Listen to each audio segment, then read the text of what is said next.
Well, welcome. We're going to talk about all the muscles of the body real quickly here. Or not really quickly, it takes a little while. So, first of all, let's talk about what you need to know to learn your muscles, or what you need to know for this class to learn your muscles. One, obviously be able to identify the muscle. I have models here, and so we'll use those to help identify the muscles. You also have the slides from your book, from this PowerPoint. So both of those will be used to help you identify the muscles. I'll also, in testing, I'll also show them where they are on me for the most part, unless, they're in a private spot. You need to do the actions of the muscles.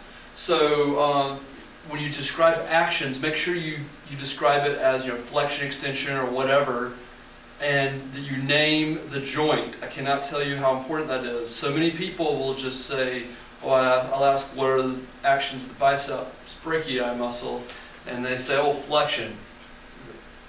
Okay, flexion of what? Is that your shoulder, your head, your knee, and of course it's supposed to be your elbow. Your biceps muscle flexes the elbow. But you can't just say flexion, because I don't know if you actually know what you're talking about. With biceps, I'll assume you probably do know that it flexes the elbow.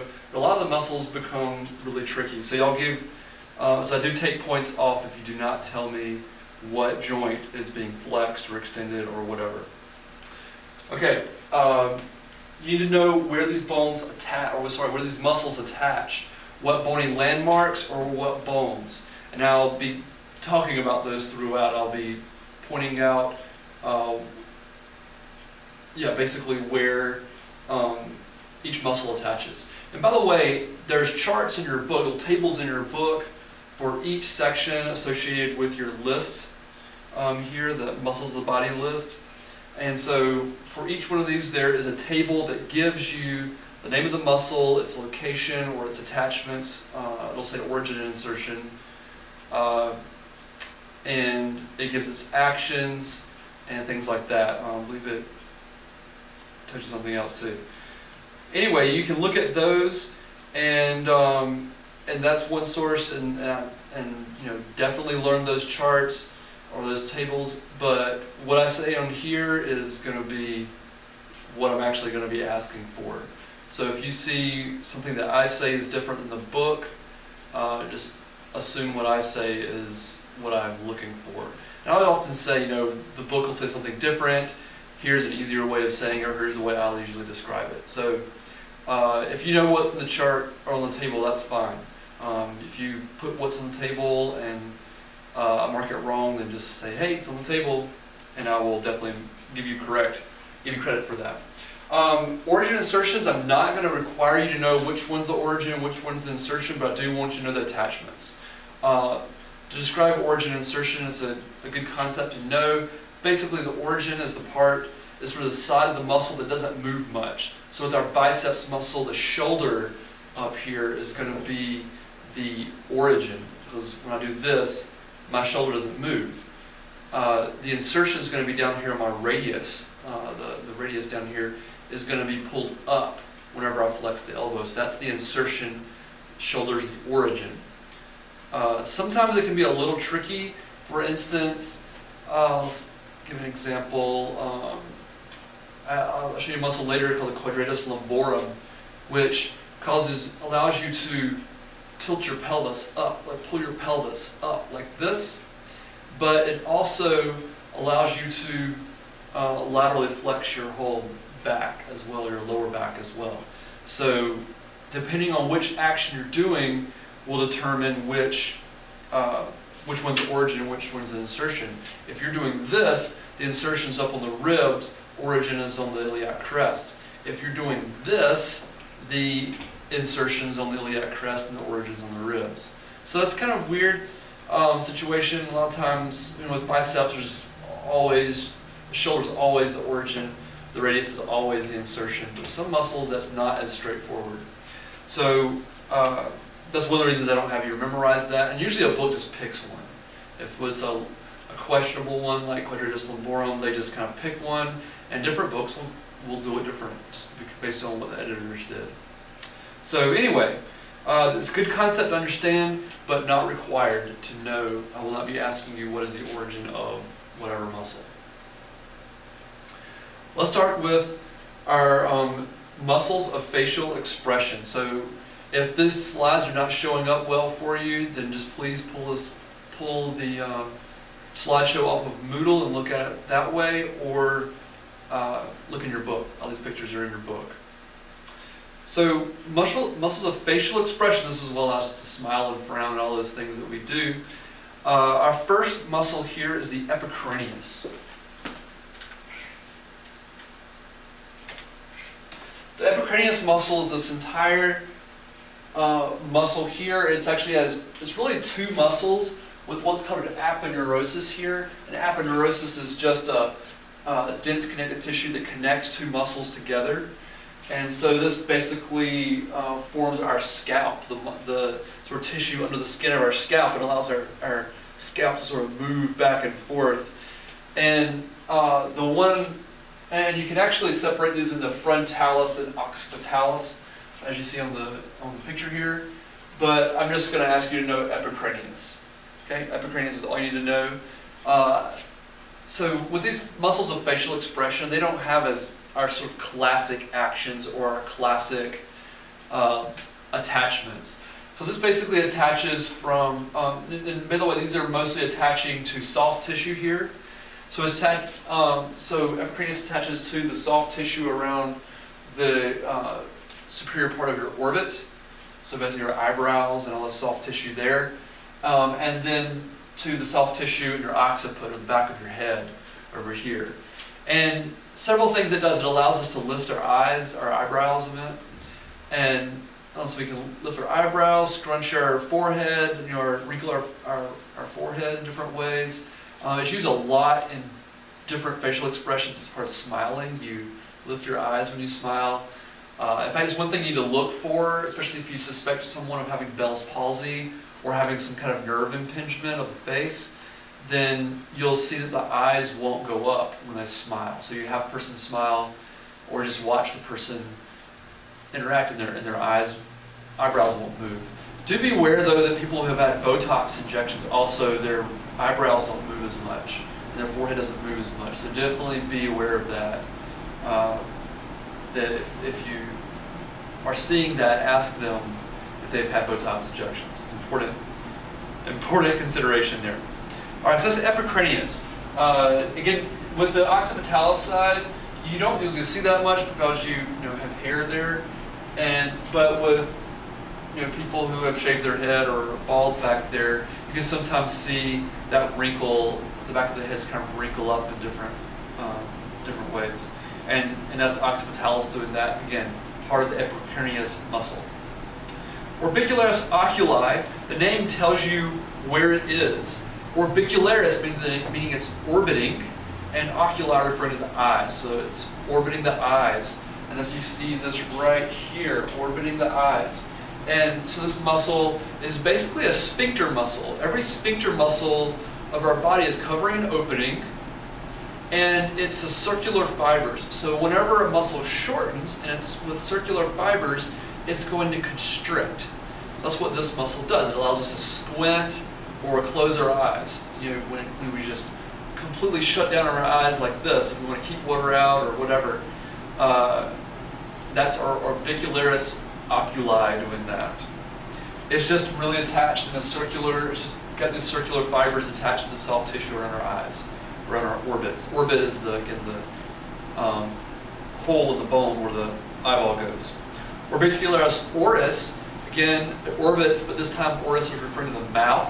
So this is this muscle here that goes all the way around the mouth and allows us, the kissing muscle, allows you to kind of pucker your lips or close your mouth. You can contract different parts of this muscle to allow you to do different shapes. So you can do the thin-lined, terse sort of expression with your lips, or if you contract the whole thing, and you could do the kissy face. That's orbicularis oris.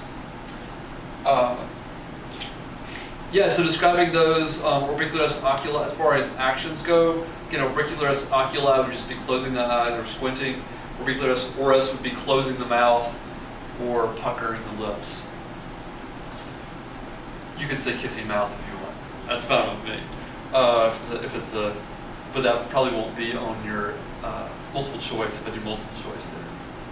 Buccinator muscles. You notice I have a little P on your list. I started doing P's for all the muscles that were paired, but I didn't continue doing that, so that's what the P is there for. I usually need to take it off. But buccinator muscle, you have two of them. These are the muscles that line your cheeks, and it's what allows you to do the I guess fishy face, where you pull the cheeks in, and it has an important function of keeping the food, while you're chewing, to keep food from falling outside of your teeth and getting sort of outside of your teeth. Somebody in one of the classes was talking about how elderly often get what's called squirreling, where they get food just kind of stuck out next to their cheek. And it's because they've lost some of the coordination and sensory function, so they don't know that the food is there, or they just don't have the strength and coordination to keep it from collecting, outside of the teeth and the cheeks there. The buccinator muscles basically just can line the cheeks here, inside of the cheeks, and allow you to keep a certain amount of muscle tone in these cheeks, so it allows you to maintain pressure in your mouth if you want to blow, like you blow up a balloon. I keep those, that buccinator muscle is what keeps my cheeks from just popping out, like Dizzy Gillespie is I think it's saxophone or trumpet, one of the wind instruments, and his cheeks would just puff out whenever he'd blow his instrument. And most people don't do that. Most people use their buccinator muscles and keep our cheeks in. So action there is just, I guess, pulling our cheeks in. I don't know, that's the best way I know how to describe it. Zygomaticus, major and minor. So on this picture, they're just these muscles right here. Zygomaticus, major and minor. I'm not going to have you differentiate major and minor, so just know zygomaticus is just fine. That's these muscles right here. You see this? And basically connects the corner of your mouth, corner of your lips, this whole area here, to your zygoma, hence the zygomaticus name in there. So it attaches the lips to your zygoma, and so when it shortens, it's going to pull the edge of your lips, the lateral parts of your lips up. And so it allows you to smile. It's your smiling muscle.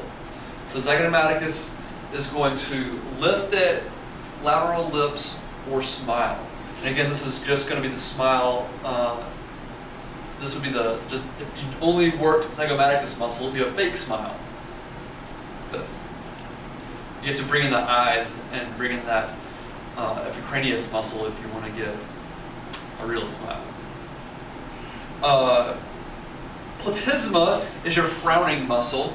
It attaches just below to your lower lip here, and it's your pouting or frowning muscle. But it comes all down here, all the way down the anterior part of your neck, and it attaches just to soft tissue down here. It doesn't attach to bone down here, just to soft tissue, and it pulls that lower lip down to have that big lip coming down, or a pout, or a frown if you bring the lower parts down to a frown. That's the platysma. It's the most superficial muscle, but it's very thin, so you don't really palpate it very easily. Very, very thin muscle. Okay, so those are facial expressions. So all of those muscles of facial expression that we do, all this communication we do with our face is done with these facial expression muscles. So again, most of these do not attach to bone. Zygomaticus does, but mostly these are attaching to soft tissue, not bone. It's unusual.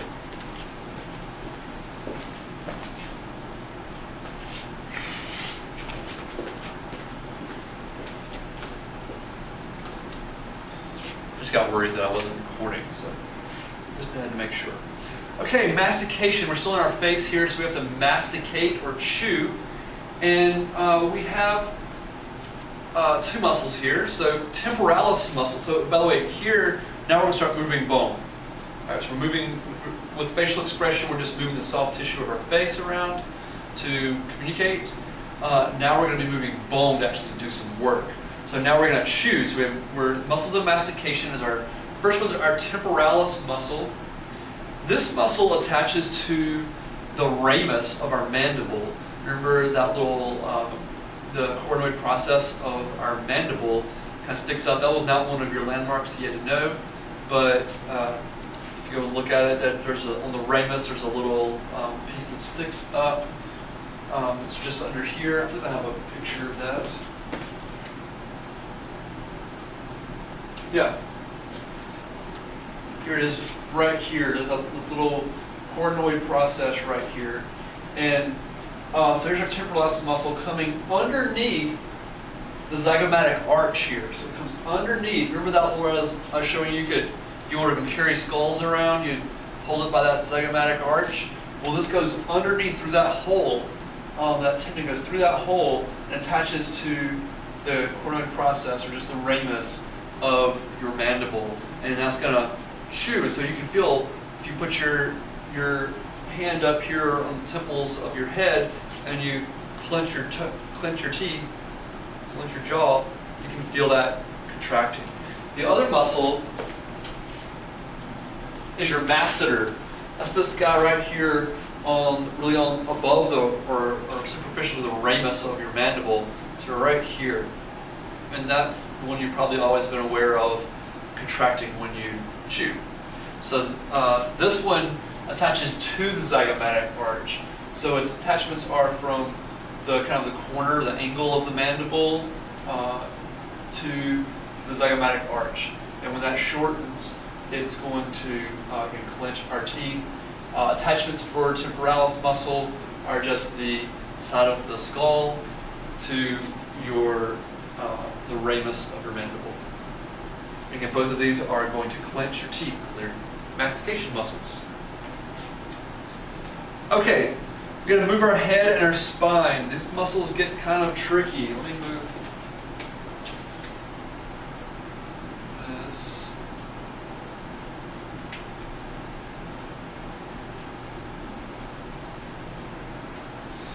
We'll start here. Oh, sorry. Start here. Sternocleidomastoid.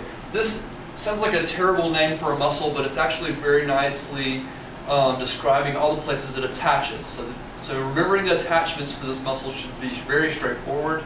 Sterno referring to the sternum, cleido referring to the clavicle, and mastoid referring to the mastoid process of your temporal bone. So this muscle originates, or well, I guess it depends on what kind of movement you're doing, but originates on the sternum and clavicle. So it attaches. So if you see my sternocleidomastoid just pops out whenever I turn my head like this. So I'm using that muscle in this case, and you can see that tendon that comes right here to where the clavicles and the sternum meet to especially your AC joint right there. Your SC joint right there, your sternoclavicular joint. And if you kind of flex your head forward, you can feel both of those tendons kind of pop out right there. And in between, we call it the pit of the throat. But those two tendons right there are the sternocleidomastoid tendons, one on each side, obviously. And it kind of goes around your neck and attaches to the mastoid process back here on the side or the back of your head. So I always call this the looking around the corner muscle. Because if you use just one of them, this is one of those muscles that the actions are a little tricky. It kind of depends on how you use them. If you use one at a time, so if I just use my left sternocleidomastoid, it will allow me to rotate. Imagine if I just bring this mastoid process closer to my SC joint, I'm gonna rotate to the right, and I'm gonna laterally flex to the left. So it's kind of look around the corner, just like that. And of course the right one would do the opposite. I would look, rotate left and laterally flex right. And if you use both of them at the same time though, it simply flexes the neck, or flexes the head, however you want to say that. You can say flexing the neck or the head. Great, that's sternocleidomastoid. So again, attachments, basically the SC joint, the sternoclavicular joint, so the sternum and the clavicle right there, and attaches or inserts onto the mastoid process of your temporal bone. A very easy to identify muscle, pops right out on the neck, so don't forget that. All right, splenius capitis. Whenever you see capitis in the name of a muscle, that means it attaches to your head, attaches to the skull. So splenius capitis is this muscle here. Now these muscles are a little bit deep. Now this is kind of a weird slide to look at. It's kind of hard to know exactly what you're looking at. Both of these you're looking at just different layers of muscle here. So this is a deeper layer, so they've cut away some of these muscles and are showing the deeper muscles underneath. And then this is a little more superficial than this one, but it's still not the most superficial because you have your big trapezius muscle sits on top of most of this. So you have a lot of muscle up in this area. So we removed our most superficial muscles and are sort of looking at our second layer of muscle here on the occiput or the back of the head. These are often called suboccipital muscles because they just sit right up underneath the occiput. And so our first one here, the order I have them on your sheet is from lateral to medial, so getting closer to spine. So we start with lateral with splenius capitis, and its job, you can kind of see that attachment up here. We call this the nuchal line. Get the skeleton here.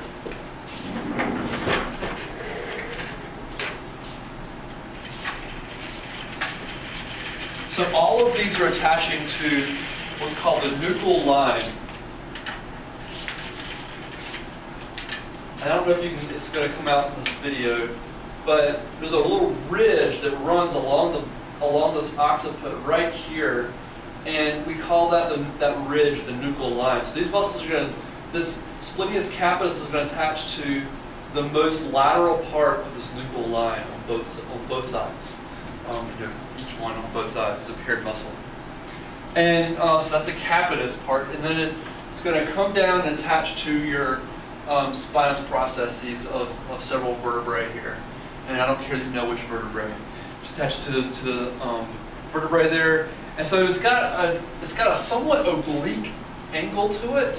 We're just going diagonally here. So if you use both of them at the same time, this is going to extend the neck. It's going to pull your head backwards to extend the neck. If you use one if you use one at a time, though, it can actually help with rotation of the neck as well. So if you pull the lateral part of my skull towards midline, right? So I'd be looking I use my right splenius capitis muscle. Imagine it kind of makes you look off in the distance, the side there. Say this one would kind of make you look off in the distance over here. So mostly extension of the neck. So all these pretty much neck extenders. But again, that one, so that's what you want to circle and underline is extension of the neck. But splenius capitis can also help with rotation of the neck as well. Semispinalis capitis is your next one over if you're looking up at the nuchal line. So that's going to be semispinalis capitis here. It's going to go underneath splenius capitis. It attaches, and it just attaches down on your I believe that's attached to your vertebrae as well. I'm pretty sure it's the vertebrae. It may be ribs. Look in your chart for that specifically. But semispinalis capitis, again, it's over your middle muscle here. Think of semispinalis, I mean it's semi, or almost to the spine, but not quite. You have spinalis capitis, right against the spine. Spinalis capitis is not on your list. I probably should have put it on there, but anyway, it's not, so I'm not going to add it. The semispinalis capitis is right here. You also have, by the way, you have spinalis and semispinalis muscles that are going all up and down your spine. So here's, I'm not really talking about it here, but you have these muscles all down your spine. Oh yeah, actually this shows semispinalis capitis attention to ribs. My answers are, sorry, those are actually the transverse processes of the vertebrae, it looks like. It's hard to tell from that picture. But, yeah, semispinalis capitis, again, attaching from the skull, the occipital bone, down either to your vertebrae or ribs, I believe your vertebrae.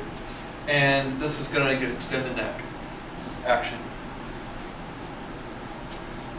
The key to remembering semispinalis capitis, or to identifying it, is note that it's attaching, kind of the middle of these three muscles, attaching to the occiput there. It's a little tricky to get that one. All right, erector spinae muscle. You'll note on the tables in your book that there's a lot of sort of sub-muscles. This is really a group of muscles and not a single muscle. I'm not going to require you to know all those different muscles in there. Just know erector spinae muscle. It is this big group of muscles over here. There's a better slide of it. Move the skeleton. There we go. This shows the full slide, and it's all of this huge group of muscles. Of course, this is going to be all over the back. These are all these deep muscles in the back. And so again, these are not superficial. They're deep muscles right up against the ribs and the vertebrae. But all I care that you know is erector spinae muscle. It's, you don't need to know specific attachments because, again, there's a bunch of different muscles in there. So just know that it's on the back there, and it's responsible. Well, the name describes the action. Erector spinae. It's going to erect the spine, so it's going to extend. It's going to allow extension of the spine. Quadratus lumborum is this muscle right down here. Quadratus lumborum attaches to your vertebrae, and actually your 12th rib as well, and then down to the iliac crest on your pelvis there, on your ilium. And this is your samba muscle. So this is what allows you to lift that pelvis. Remember, in samba you kind of do this kind of thing. I'm not very good at samba, but anyway, it lifts the iliac crest up. Or if you keep the iliac crest stable, it can actually allow you to do lateral flexion over here. So either way, so it can allow lateral flexion of the low back, or it can sort of lift the pelvis. I guess you'd call that elevating the pelvis, but I've never really heard anybody use it that way. I would just say it lifts it. It's fine. Okay. We've got to move our pectoral girdle. We're getting into a pretty rough spot here. This area here can be a little tricky because there's a lot of muscles, and also a lot of times the muscles in here are not ones that you're necessarily used to talking about. Or sorry, not necessarily used to talking about these kinds of movements. So let me get my model here can help us out some. It's kind of a freaky looking guy here, but hopefully won't give you any nightmares. So one is trapezius muscle. You're probably very aware of. This one's the one that people tend to torture, at least me, in elementary school, where you press right there on that shoulder, and it's usually a very sore spot right in here. Usually feels really good to get massaged though. It's like the one spot that everybody goes to massage someone. Yeah, great, very complex muscle. It's this big guy right here, and it has sort of complex attachments. It attaches to the occiput again. Remember, it's going to be, this is your most superficial muscle in this area, so it's going to be on top of the semispinalis capitis and your splenius capitis we talked about a second ago. They're going to be underneath this muscle. This is going to be superficial. So it attaches to the skull there. It attaches to the scapula, and I believe also to the clavicle as well. Just right where it attaches that AC joint. And then it attaches to the spinous processes all along for this pretty much all throughout your cervical and thoracic spine. It attaches there. This is one of those muscles that's kind of weird because of the way you have these upper fibers and lower fibers going opposite directions. It actually has the same muscle can do opposing actions. This is fairly unusual. You don't have very many muscles that can perform opposing actions. So this muscle, when we say moving the pelvic or the pectoral girdle or the shoulder girdle, we're really talking about moving the scapula. Most of these are going to be moving the scapula. So when we talk about the actions of the trapezius, it's all about movement of the scapula. Okay, so not necessarily a joint moving here, but we think about just directions of movement of the scapula.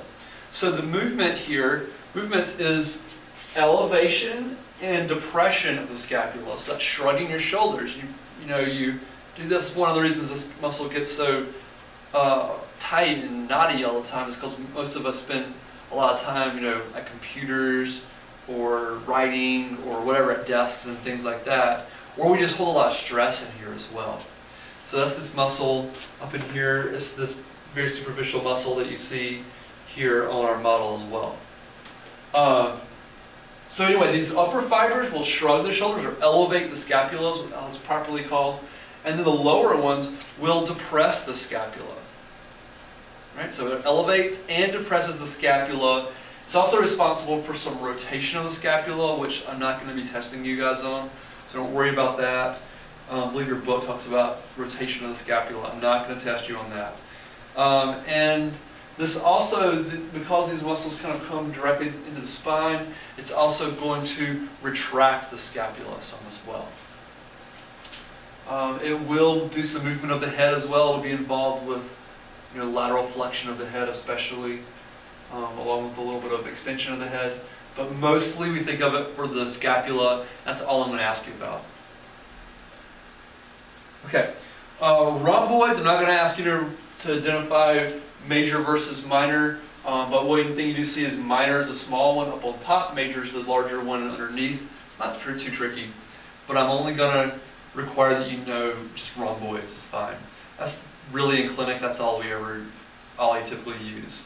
So rhomboids are your rowing muscles. When you do the rowing machine or go row a boat, you're going to pull the scapula together. Think about when you do that row, one of the things you want to think about doing at the end of your row, as you pull that, either the oar or whatever back, the dumbbell back, you're going to want to pull the scapula together, and that again is called retraction of the scapula. So that's the big action for rhomboids is to pull the scapula or retract the scapula. So these muscles right here on our model. You notice though that the fibers are going pretty steeply up, so towards the spine. Oh yeah, sorry. Attachments here are the medial border of the scapula to the vertebrae.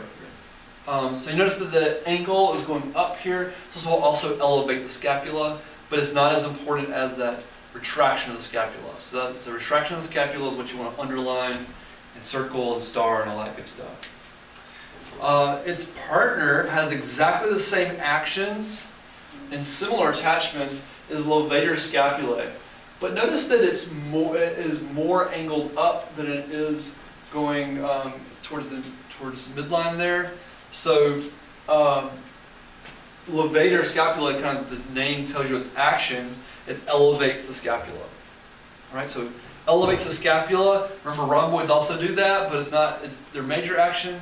Levator scapulae is the major action. So you want to really circle, underline elevation of the scapula, and then it also does help with retraction of the scapula, but not as important. So they have the same actions, but so rhomboids and levator scapulae have the same actions, but you're going to, but rhomboids are big retractors, levator scapulae are big elevators. Serratus anterior muscle is kind of a tricky one to describe or show you. So this is probably our best picture from the book. It's these muscles right here. They look almost like ribs. In fact, sometimes if you see some skinnier guys that are in really good shape and with no shirt on, and you can see like these muscles that look like ribs popping out. You go, wow, they're really skinny. I can see their ribs. It's not the ribs that you're seeing typically. Again, it's just somebody that's in good shape.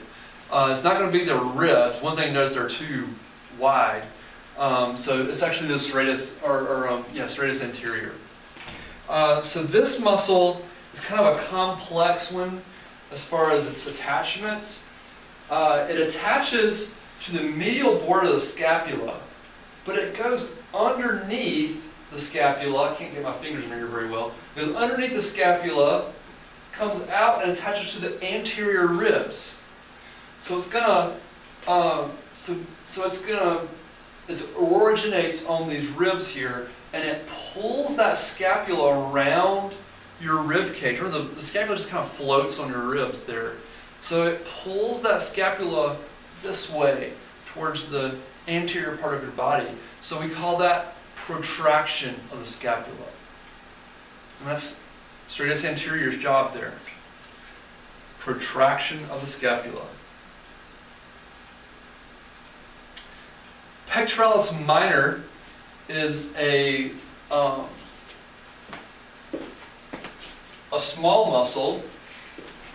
So here's pectoralis major, this big muscle here, kind of merging in with deltoid up here. There's pectoralis major. If you cut that away, like this side is done, then you see pectoralis minor underneath. And remember this little bump right there, this little bony protrusion right there, is your coracoid process of your scapula sticking forward. Remember I was describing, in the bony section, I was describing that you find the head of your humerus, and then you just go just medial, and you can feel that little bony prominence under there. And that's the coracoid process of your scapula there. So you're going to have, so that's where the pectoralis minor inserts, and then it originates on these ribs here, the second, third, and fourth ribs. And so what it's going to do is basically pull that coracoid process forward. So it's going to help do a little bit of protraction of the scapula and depression, because it's going to pull that coracoid process down. So it's going to depress the scapula. And I don't really think of this muscle, as far as how you use it, it's really a stabilizing muscle. Like if you want to lift something, you want to stabilize that pectoral girdle. This muscle is going to kind of do that. It's going to, pull that scapula down and sort of lock it into position so that you can do some heavy lifting with your arms. So that helps. So again, it's going to depress and protract the scapula.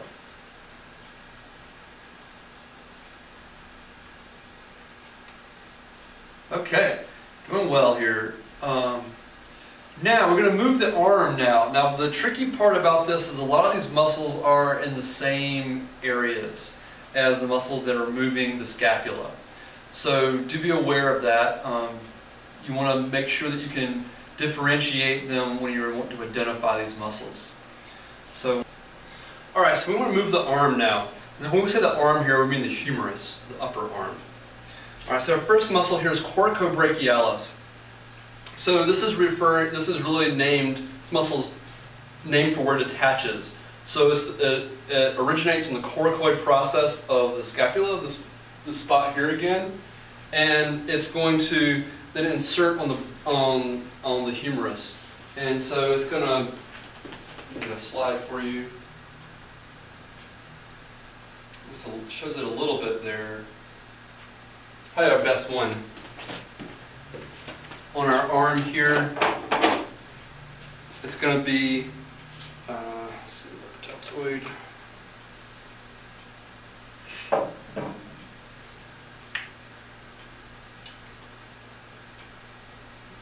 Yeah, it's going to be this muscle right here.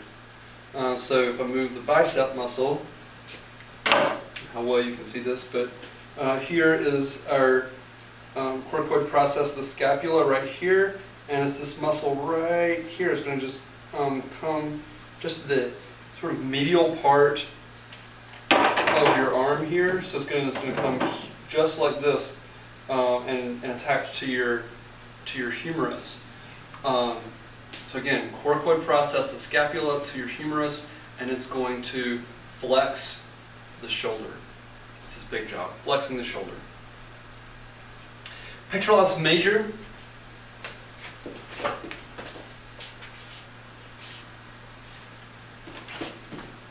So pectoralis major, this big muscle right here, is attaching to your sternum and your clavicle mostly, and it's gonna, and all that, it has this, so it has this huge area of where it originates. So it originates all along the sternum and the clavicle, even to the scapula a little bit, the acromion process of the scapula, and all of this muscle sort of converges into this one tendon right here, and this muscle is going to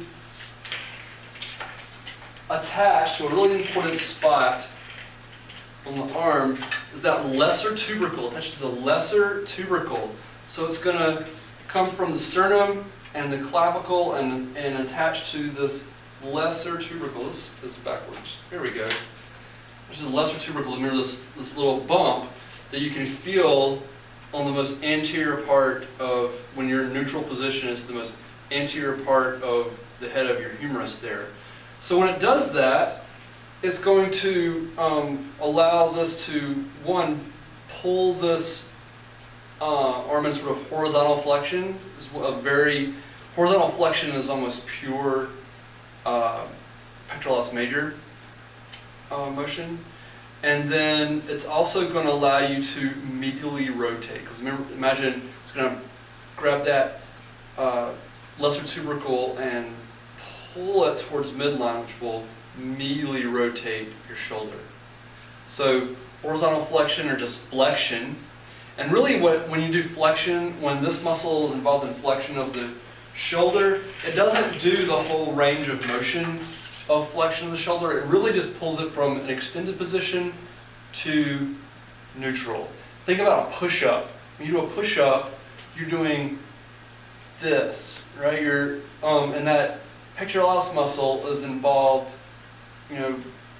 basically to here, but that but especially if you do sort of a tucked-in elbows kind of push-up, pectoralis major helps get you back to neutral, and then it's mostly tricep. So there's a little, and some deltoid in there. So very different sort of push-up. Go ahead and do a push-up if you're at home or somewhere you can do that. And do one with your elbows out like this, and that's a lot more pec major, versus if your elbows are tucked in like that, you get a lot more deltoid and tricep activity towards the end of your push-up.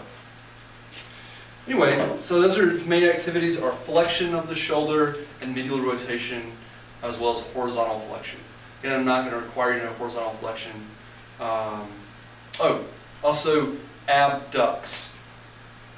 Yes, sorry. Adducts. It's going to adduct the shoulder as well. So flexion, flexion, adduction, and medial rotation.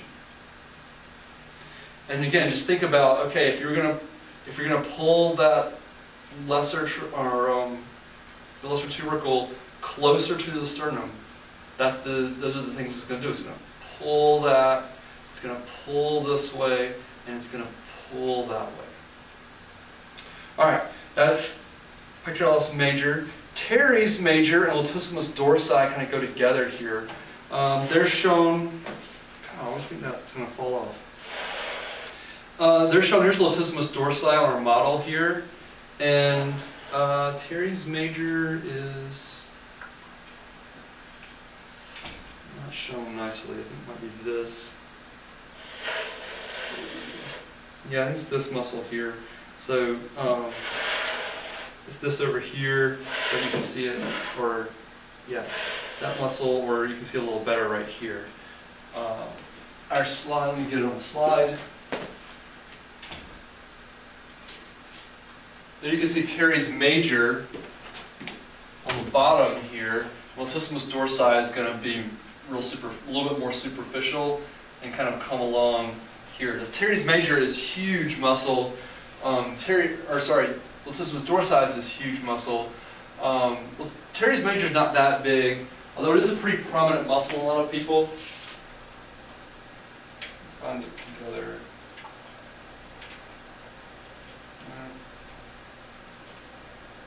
All right, there's teres major.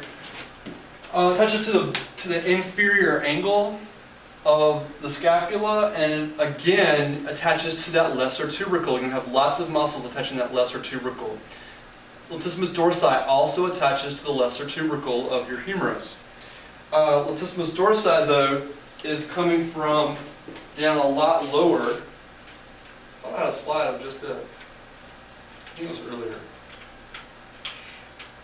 Let's see. There it is. You can see latissimus dorsi attaching to these vertebrae as well as the iliac crest. So it's a big, big muscle covering. It's very superficial, covering most of your lower and mid back here. But again, all these muscle fibers converge into this one tendon attaching to that lesser tubercle.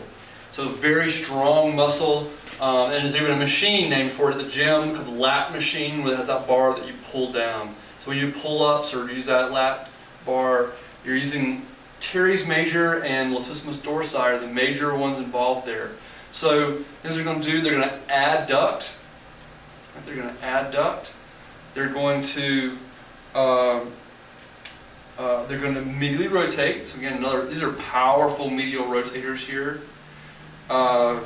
And let's see, these are going to be extending. Yeah, these are going to be extending the shoulder. So extension, medial rotation, and adduction.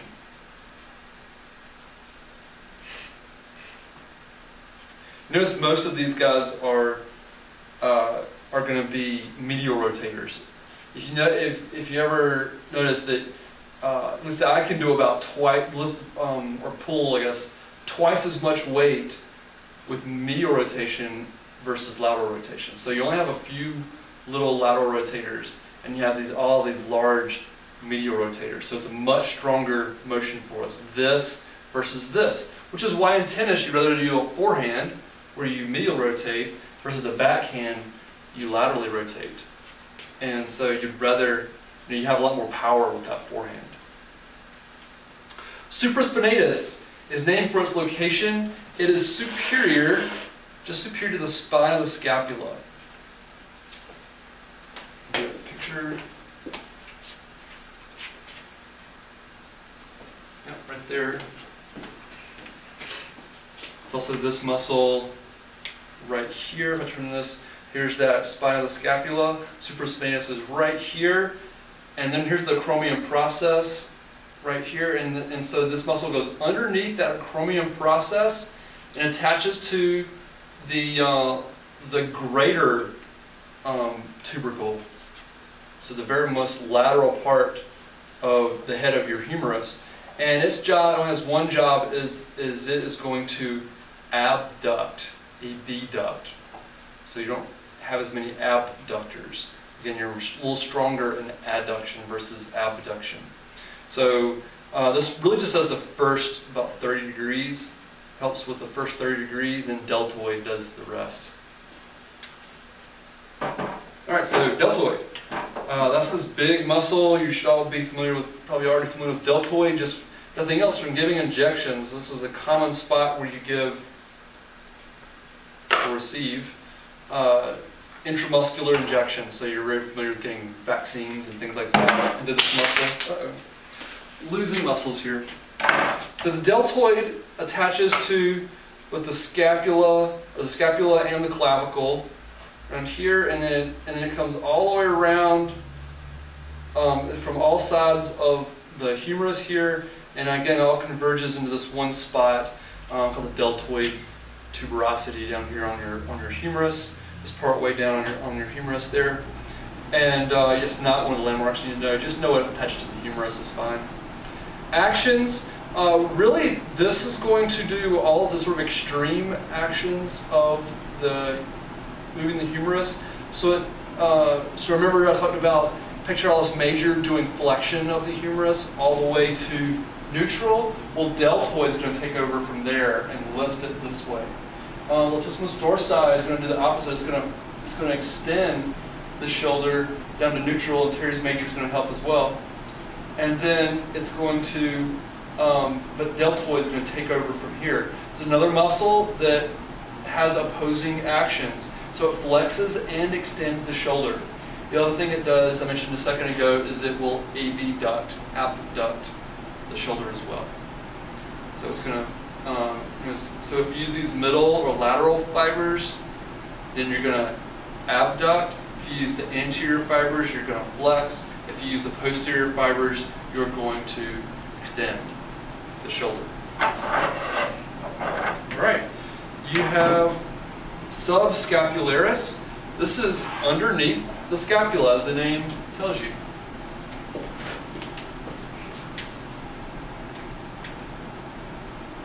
So there's subscapularis. So we're looking, this is an anterior view, but there's no ribs or chest there. So you're looking at the scapula from the anterior side, which of course is usually sitting on the ribs there. So this subscapularis sits underneath the scapula there, and this is going to, again, sort of wrap around the humerus and attach to that lesser tubercle again. And so this is one of your rotator cuff muscles. When you hear rotator cuff muscle, that's 4 muscles involved to make up your rotator cuff. One is supraspinatus.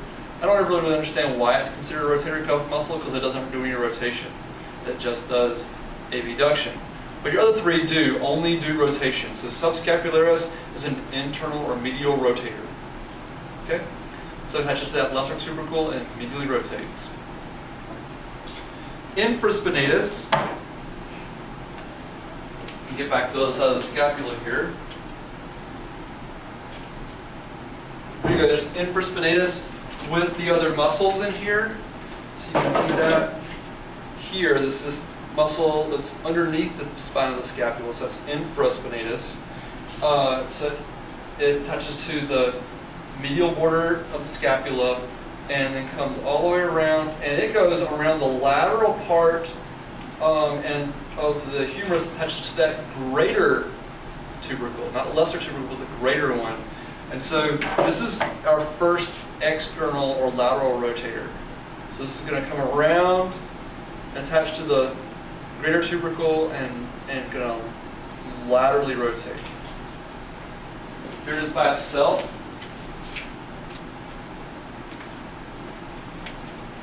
All by itself here, touching that greater tubercle.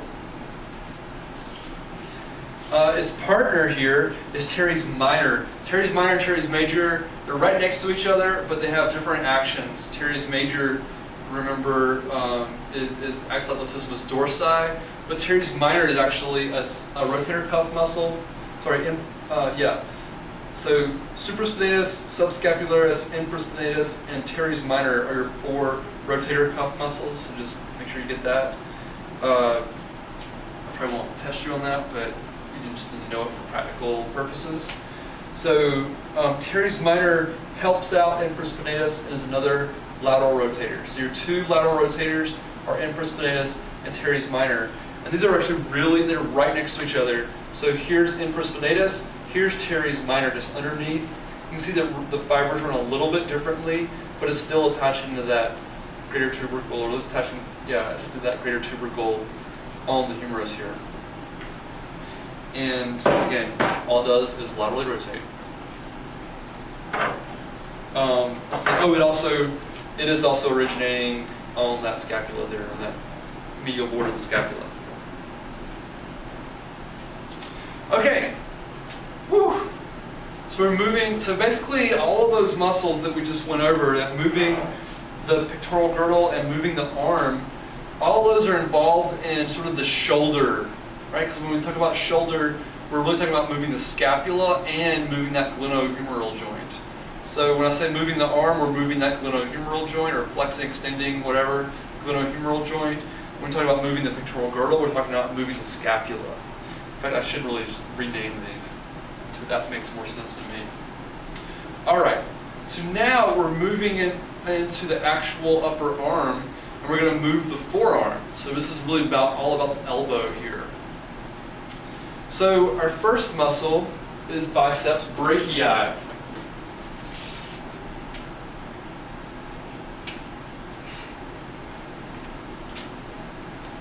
So here's the biceps brachii, the most recognizable muscle. You should not get this one wrong.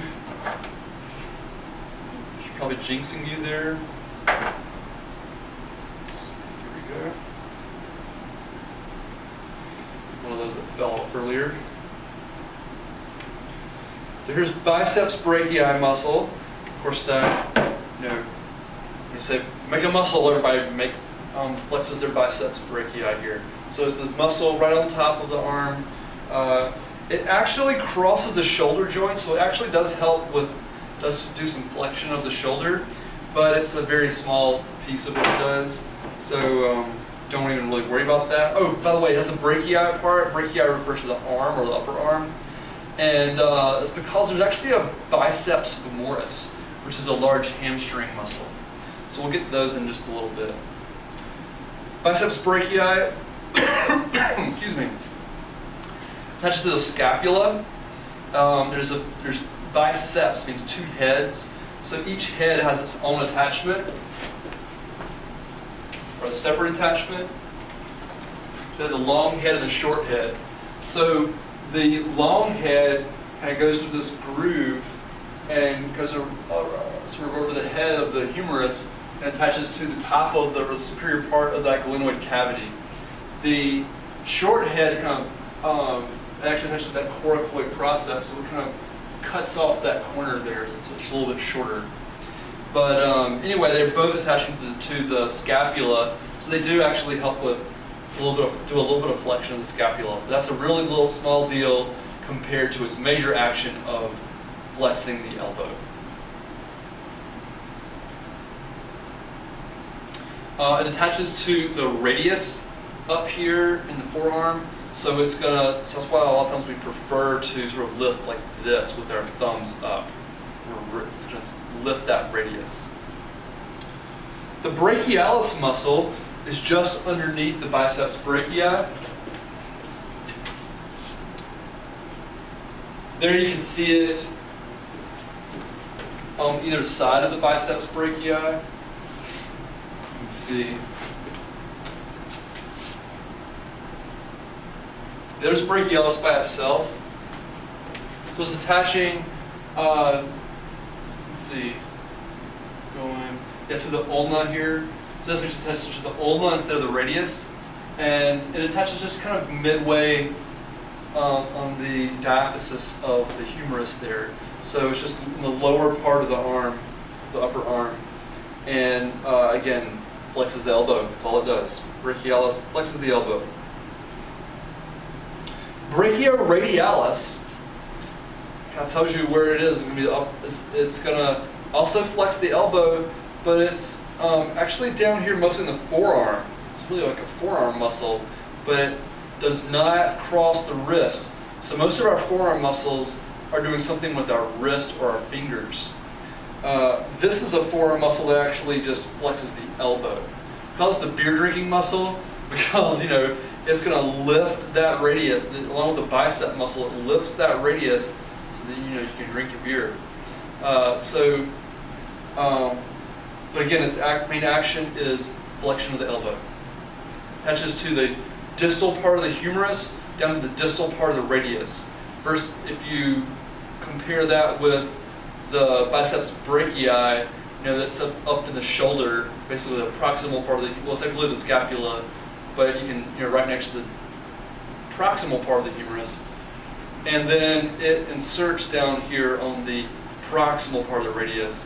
Brachioradialis does distal parts. It has the distal humerus, the distal radius. So it's that muscle that pops up on top of the forearm here. Whenever you sort of make that muscle, it pops up right there. You flex that elbow. And here it is on this model here. This muscle right there. You can see it kind of wraps around and touches up higher up on the humerus there. Most of the muscles of your forearm actually attach to your epicondyles of your humerus, but these are right way down here. This is attaching up further way up here. It's a little different, but it can be a little confusing. So make sure you get that sort of visual pattern recognition for that brachioradialis. All right, triceps brachii. I don't know why we put the brachii part on there, because there's not another tricep muscle, but we do it. Most of the time you just say triceps. But this actually has 3 heads, a short head, a long head, and another head. Anyway, this long head actually attaches to the scapula, whereas the short head attaches to the humerus. Either way, you get this attachment to the proximal humerus and the scapula there, and all these heads come down and attach to the olecranon process of your elbows, the corner of your elbow. So it attaches down here, and then when it pulls that olecranon process towards your shoulder, it extends the elbow. So this is our only elbow extender.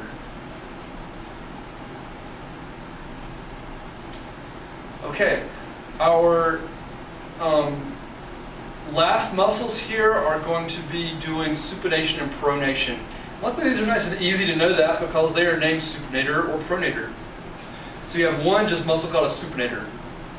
And on our model here, let me get brachioradialis out of our way. So underneath, you have supinator. And these muscles are going very oblique. And actually it makes an X with pronator teres. So pronator teres is down the proximal part of your forearm. And it makes a little X right here just underneath brachioradialis. So the supinator originates on the lateral epicondyle here in the elbow, and it comes around and attaches to the radius here. So it's going to, the radius is what sort of twists around to allow you to supinate. So it's going to pull that radius around so that you can supinate, where supinate's going towards supine. So that's supinator. All it does is supinate the forearm. Pronator teres and pronator quadratus both work together to do pronation. And this is the other side of the X. This is going to attach to your medial epicondyle. Remember, supinator was the lateral epicondyle. Pronator teres is, supinator attached to your lateral epicondyle. Pronator teres attached to their medial epicondyle. So, again, these very oblique fibers here. Let's show a picture of that.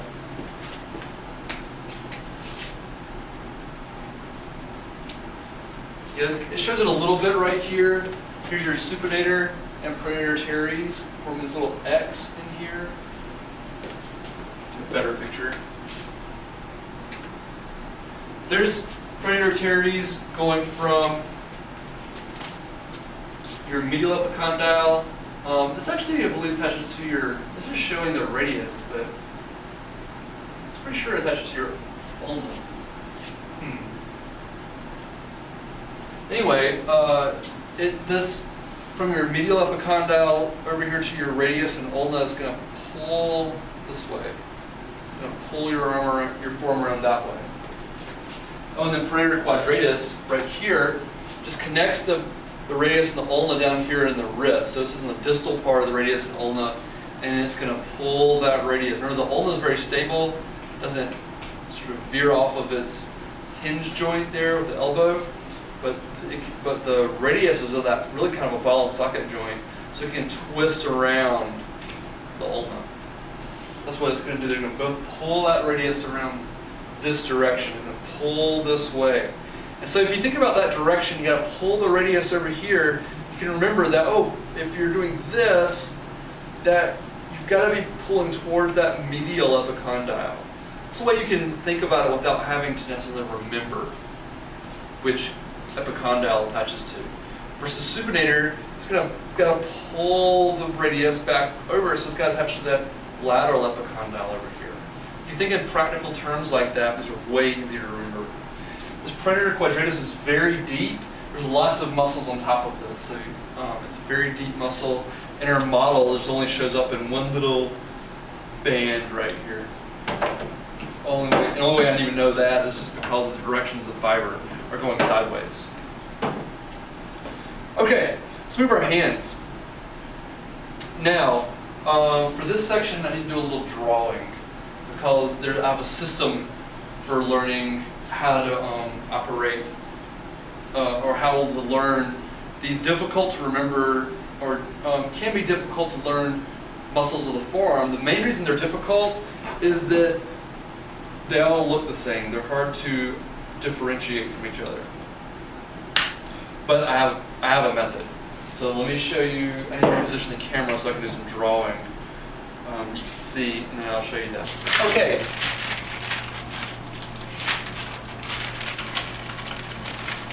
So what we're going to do, the way that you're going to be able to identify these muscles, and you can do that, you can identify them, don't worry. The way that you'll be able to identify these muscles is by where they're attaching. You have to be able to understand where these muscles are attaching. So first of all, as you look through the list, you'll notice that all these muscles, except for one, have either flexor or extensor in their name. So that's great. It already helps you understand what are actions, but it also allows you to know where it originates. So all of the muscles that are flexors attach to your medial epicondyle, and you can palpate that. You know, you can flex your wrist here, and you can feel all these muscles, and you can feel them all going and attaching to this medial epicondyle. Versus extensors all attach to the lateral epicondyle. So if you extend your wrist, you kind of feel all these muscles going to your lateral epicondyle. So that's one way you can tell if it's a flexor or an extensor just by where it originates. So that's really helpful to know. But then we have to look at the distal side. It becomes a little messier here. You get a lot more variation. And that's great though, because we want to be able to differentiate these different muscles individually here. By the way, on your list, I'm going to change that up a little bit. You'll notice that you have two flexor digitorums, and do not worry about that. You have flexor digitorum profundus and flexor digitorum superficialis. Just remember flexor digitorum, I'm happy. And same thing with extensor carpi radialis. There's a longus and a brevis. Just extensor carpi radialis is just fine. So we're going to simplify the list a little bit that way. So now, let's take a cross section, basically cut someone's hand off. So we'll cut my hand off, and we get a cross section of the wrist here. So it kind of has that kind of shape to it. It has two bones in it. So, so I always imagine, that the hand is coming out towards you out of the board, and you cut that off. And so the anterior is going to be up.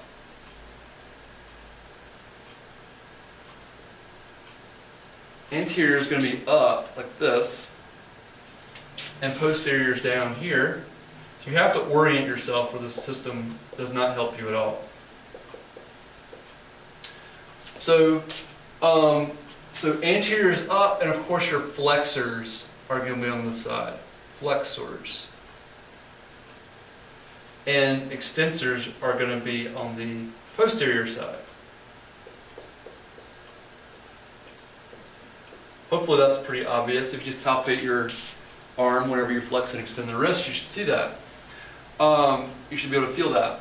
Now, you can make either bone whichever way, it doesn't matter. You can call that the radius or the ulna. Just be consistent. So we'll just say that this is the ulna and that this is the radius. Okay? Ulna, radius.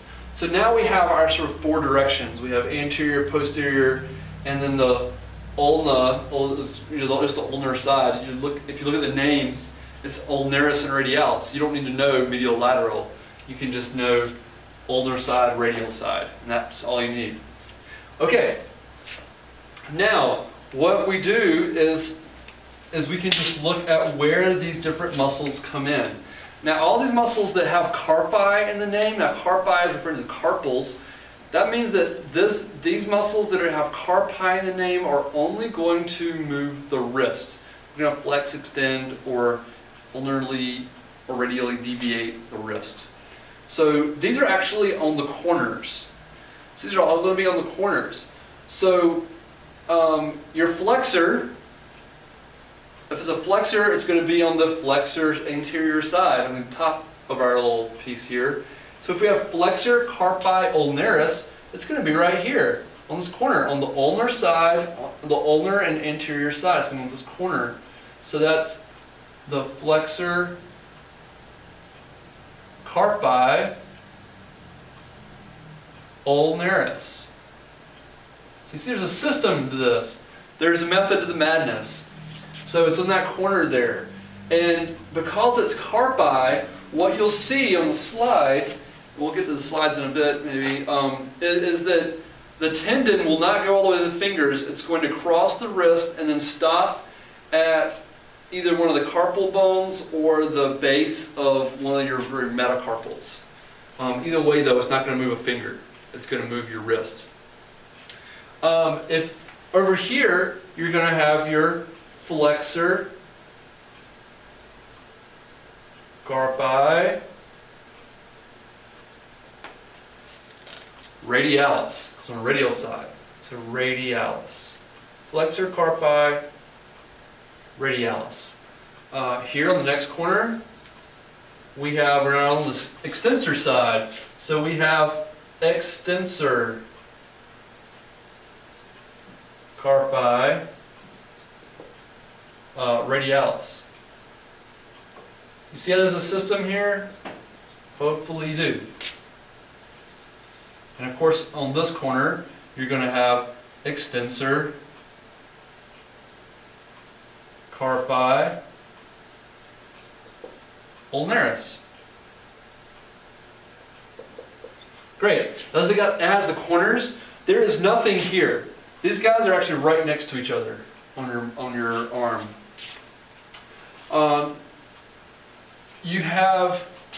Now you just have your digitorums to worry about, really.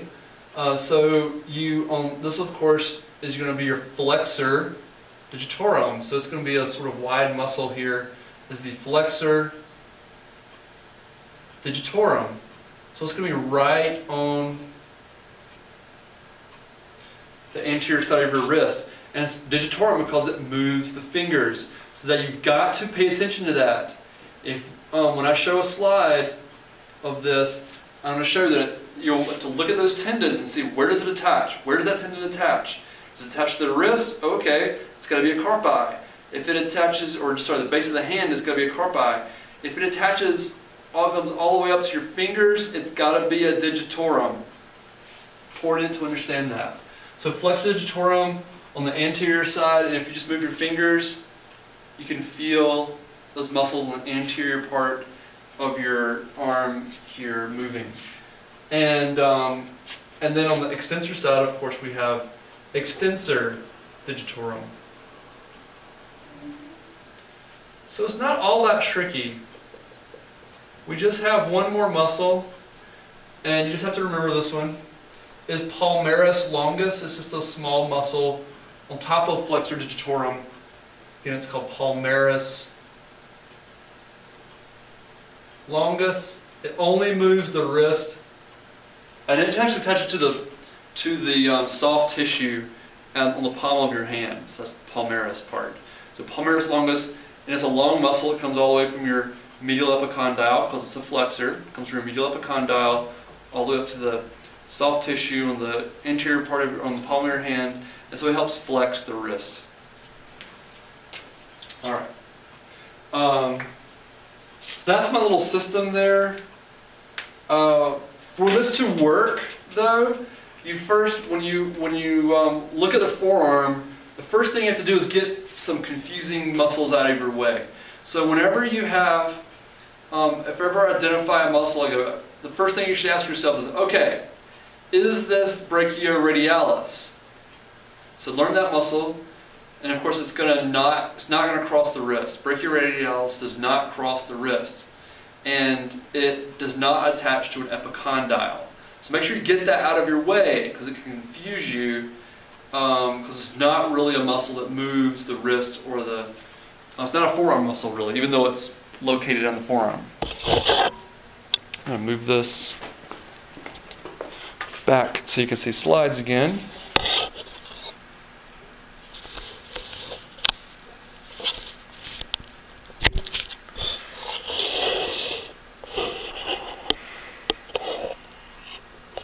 Sorry, pushing. There we go.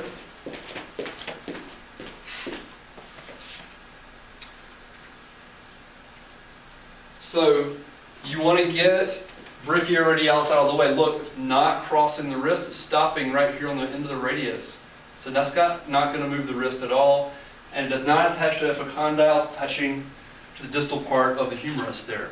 So get that out of the way. Make sure, okay, right, there's brachioradialis. So that's not the muscle we're looking at. We don't want that muscle.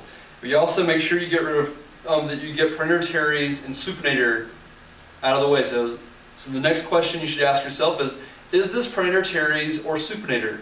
And so identify those and okay, not that. Great. Again, those are not going to, those do attach to epicondyles, but they do not make it, more than halfway down your radius and ulna. So they're not going to move the wrist. So don't get confused there. All right. So again, when you're looking at flexor carpi ulnaris here, you see it's flexor, so attached to the medial epicondyle, and it's attaching to the ulnar side, or the pinky side of the ulnar side of your wrist here, and it stops right there at your pisiform, and so it's just gonna do this kind of motion. It's gonna ulnar deviate and flex. Kind of this is diagonally two actions: ulnar deviate and flex. And the name tells you. What's beautiful about flexor and ulnaris tell you, and carpi tells you what it moves. So it flexes and ulnar deviates the wrist. Flexor carpi radialis. So you're going to have, this one is a little tricky because it kind of crosses diagonally across the forearm there. Because again, it's a flexor, so it has to come from that medial epicondyle, but it's radialis, so it's got to cross over a little bit diagonally to get to the radial side of your wrist here. It does not come up to the fingers. Remember, these are metacarpals right here, so it's just coming to these carpals right here, and so this is going to flex and radially deviate the wrist. I think you get the whole point. Again, flexor digitorums are going to flex the fingers. Extensor digitorums are going to extend the fingers. Palmaris longus flexes the wrists. Yeah, I think that covers those pretty well.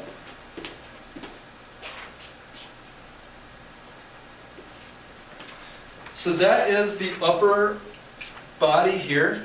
So next video will be the lower body.